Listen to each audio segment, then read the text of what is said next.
Hey everyone, welcome back to the channel. Today, we're diving into a super practical tutorial: how to send XDC from your Phantom wallet to Kraken in 2025.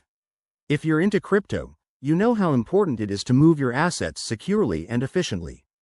XDC, the native token of the Shin-Fin network, is gaining traction, and Kraken is one of the top exchanges for trading it.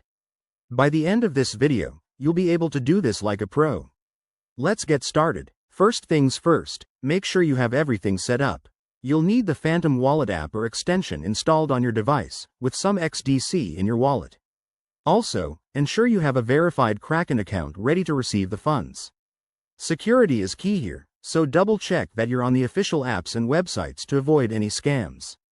Step 1. Open your Phantom wallet.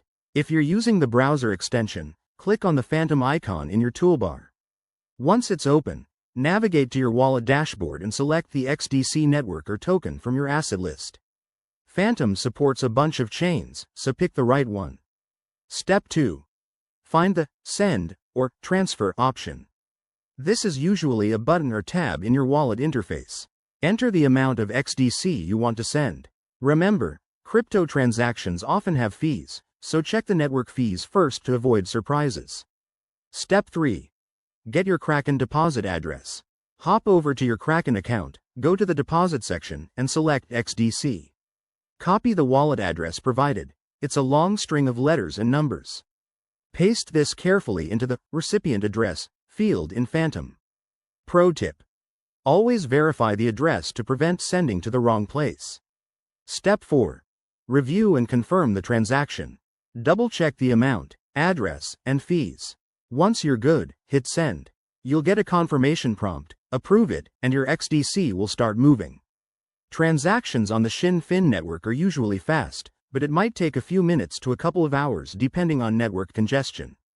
A quick word of caution: never share your private keys or seed phrases, and always use hardware wallets for larger amounts if possible. Once the transfer is complete, check your Kraken balance to confirm everything's there. There you have it. That's how you send XDC from Phantom to Kraken in 2025. It's easier than it sounds once you get the hang of it. If this helped, give this video a thumbs up, subscribe for more crypto tips, and drop a comment if you have questions. Stay safe out there, and I'll see you in the next one. Thanks for watching.